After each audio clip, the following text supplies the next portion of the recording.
Hello everyone, and thanks for joining us here for This Week in Agribusiness. I'm Mike Pearson. Across the northern Corn Belt this growing season, exceptionally dry weather clipped crop yields, but it also allowed for a very fast harvest pace.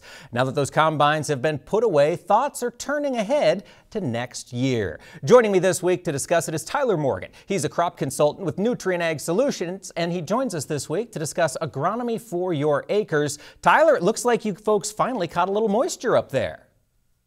Yeah, first time here in a month plus, so we've gotten a good rainfall, so it'll be really helpful here for fall tillage. A lot of guys were kind of holding off because of how hard the ground had gotten here with the dry spells, so it'll be nice to get the wheels turning again around here. So they'll start moving and reflecting, I bet, back on a little bit of this growing season. Tyler, I've heard reports of exceptional yield variability across the state. How does this year's weather shape the advice you give to farmers as they're planning their next season's crop? We're telling a lot of them to take it with a grain of salt. You know, we're seeing field averages ranging from 80 to 100 bushel corn in the worst scenarios to 240 on some farm operations in this area, and even southeast Minnesota and the garden spots down there. I've heard of some 280 plus field averages. So we're, take baby steps and really analyze what caused those yields to happen, and adjust for next year accordingly. That analysis is key. Tyler, with new hybrids coming on the market, how much weight should growers give to plot results? I think looking at just a single plot is really difficult to put too much weight in, but you need to make sure you're compiling a good data set and making it, the bigger the better. It just washes out some of those one-off scenarios where something could have happened with one hybrid being on tile line or in a sprayer rut or something like that. So I think the bigger the data, the better when it comes to the plot results and really analyzing what you're looking at for next year. That certainly makes a lot of sense. Now, Tyler, given the exceptional weather variability this year in Minnesota, 90% of the state at one point in a drought, what can farmers take away for this next growing season?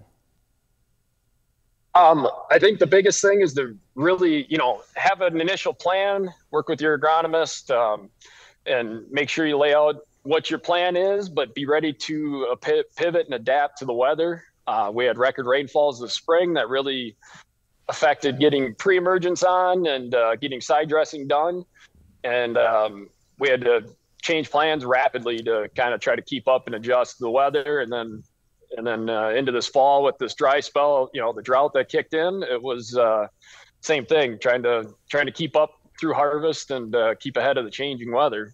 Keeping ahead of everything. That's the name of the game in farming. Tyler, with P&K prices fluctuating this time of year, what are some factors farmers should consider when they're thinking through their fertility? The biggest thing is to first soil sample and know what you really have going on out there and what your crop really needs. Going in blind to what the field needs is not a good plan to me. So we always try to make sure we get that figured out first. Then the next step is to, again, work with your agronomist, work through your budget and see what your cash flows look like in your situations and try to shape a plan around that. Some guys are waiting until spring here, just cash flow wise with these lower yields, and hopefully softening prices on the fertilizer side of things. So, but if you can get it on in the fall is typically the best, just so we know it's there and ready for spring, because we, again, don't know what the weather is going to give us next spring. So that's right. It's all about that preparation. Tyler Morgan, crop consultant with Nutrient Ag Solutions. Thanks so much for joining us this week. Oh, thank you, Mike. And folks, you can learn more by visiting nutrientagsolutions.com.